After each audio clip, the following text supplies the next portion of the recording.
Welcome to the Dead Sea and welcome back to Jordan. I am so excited to join you for another episode from this spectacular country.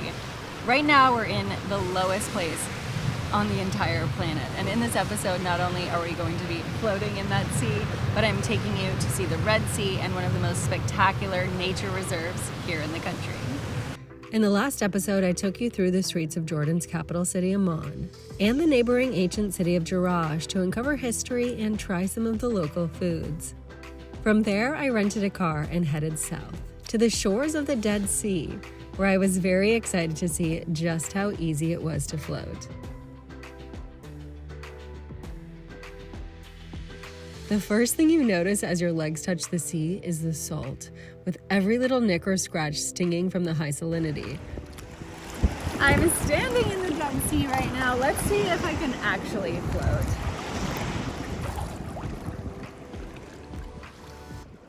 As I leaned back in the water, I was amazed by just how buoyant I was, a sensation I had really never felt before.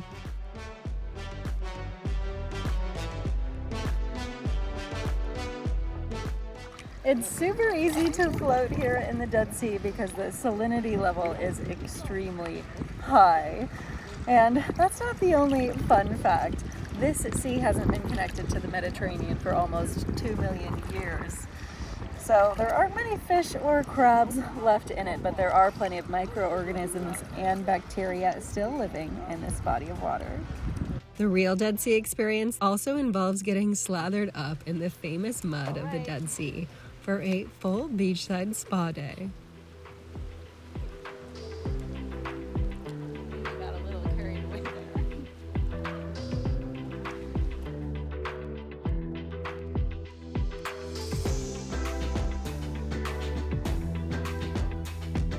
Dead Sea mud is high in minerals, so it nourishes, moisturizes, and improves the texture of skin. This salt lake is also said to improve all kinds of health ailments, but mostly it just feels really great.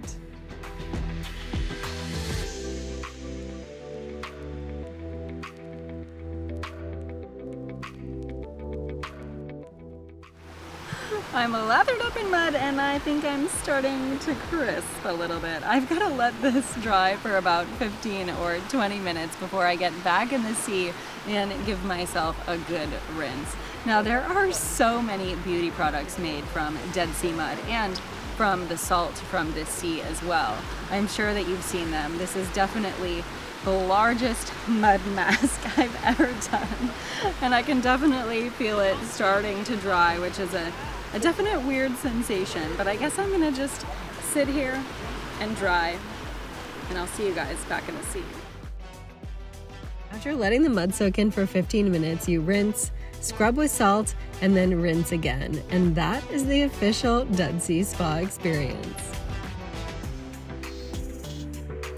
Time for a little exfoliation with salt straight from the Dead Sea.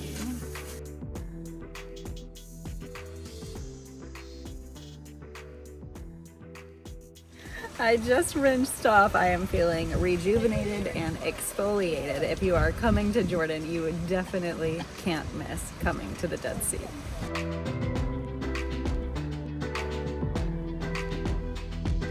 There are some wonderful hotels here along the Dead Sea, and this is going to be your best bet if you want to get access to one of the beaches. You can get a day pass for about $30 or $40 at the Movenpick or the Kempinski. And if you're wanting to splurge a little bit more and stay at one of these hotels, I highly recommend it. There are swimming pools, lazy rivers, lots of restaurants, and you can end the night with a beautiful sunset over the Dead Sea.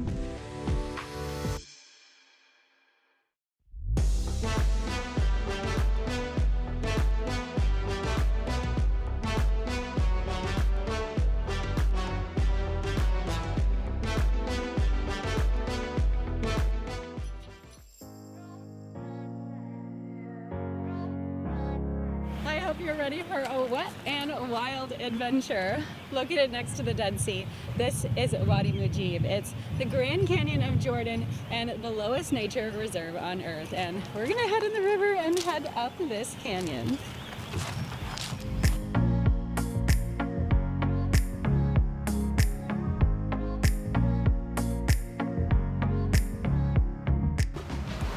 This is called the Seek Trail. It's part walk, part float. It's one of a few trails here in the reserve. You can also go canyoneering or regular hiking.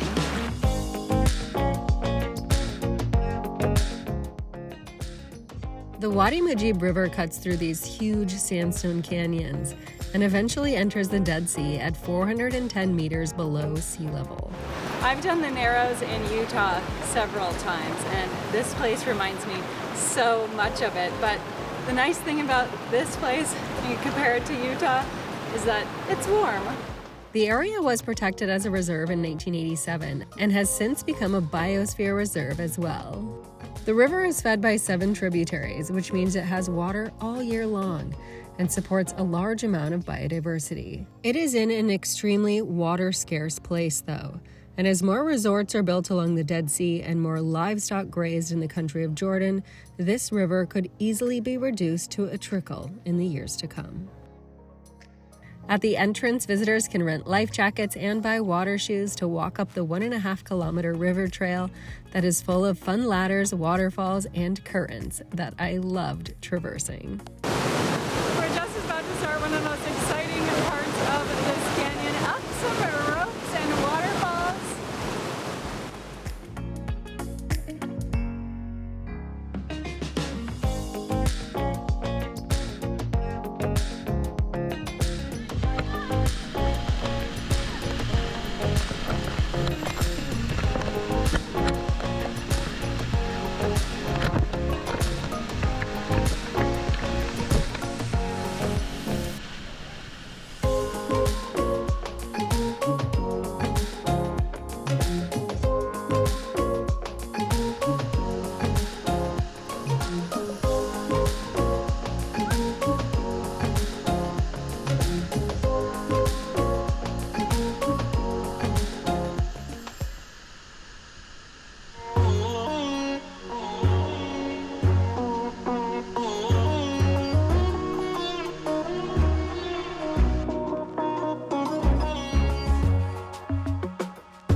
This is our last stop on this journey through Jordan, here next to the Red Sea in a city called Aqaba. We are in the southern side of the country now, pretty close to Israel and Saudi Arabia, and right on the shoreline here of one of the most important bodies of water for most of the countries that border this region. But this video is about adventure, and today I'm going to be taking you under the surface of the water to do some scuba diving, to see some of the great corals that are in this sea, and hopefully we'll spot a lot of marine life too. The city of Aqaba is a beach city, which means it's slightly more liberal and touristy than some of the other areas of Jordan. That being said, I did not feel that comfortable walking around here alone because I got catcalled quite a bit in this city, more than I've been catcalled in many years, and I felt like a lot of eyes were on me at all times, which made me kind of want to stay in my hotel. That being said, I did spend a little bit of time walking around downtown, which has a large number of shops, an old fortress, and quite a few coffee shops and restaurants as well. The main draw here is definitely the Red Sea. The water here is incredibly clear. So if you aren't a diver, one of the best ways to experience the Red Sea is on a glass-bottom boat, and you can find plenty of them along the beaches in town.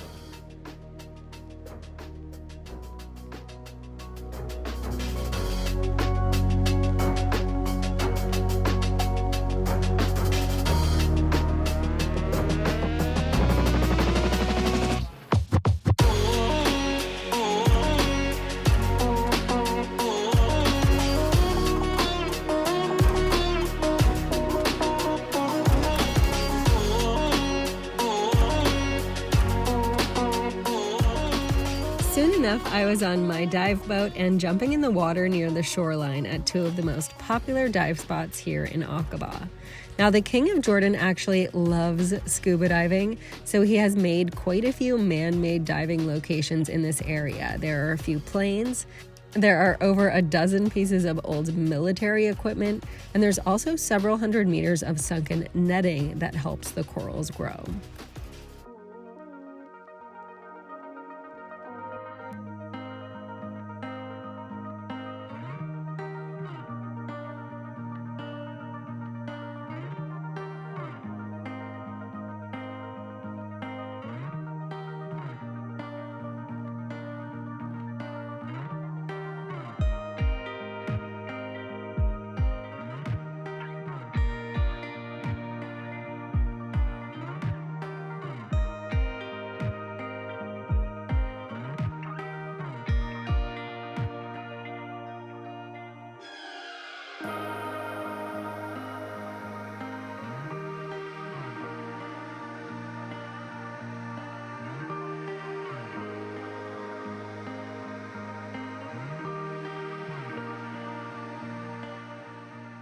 The reefs were quite hardy in some places, but not as colorful as I expected, and lacking the marine life I was definitely used to seeing in other areas of the world I've been scuba diving. I know there are some spectacular places to dive here in the Red Sea, and for me, while the equipment was really neat, I would much rather see fish, turtles, and brightly colored corals than man-made equipment. Now, I was lucky enough to see one green sea turtle and some pretty colorful fish, but it was not as spectacular as I had been told by other tourists and other divers in the area. It is great that Jordan has invested so much money into the reefs, and I hope that it's successful in the years to come in keeping corals and marine life healthy in this part of the Red Sea. All in all, this trip to Jordan has been eye-opening and incredible, with so much diversity in history, culture, and biodiversity of species too.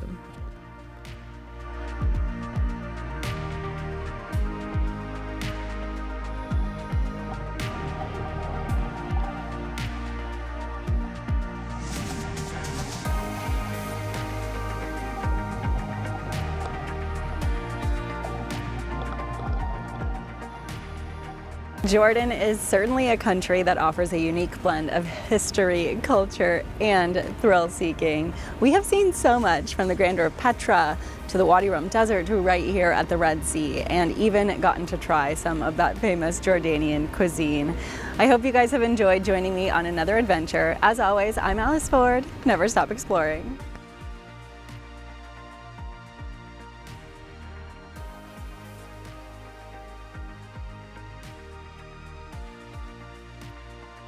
Thank you so much for joining me for another amazing adventure from this beautiful country. I've discovered an issue because my neck is really muddy, but I can't seem to sink.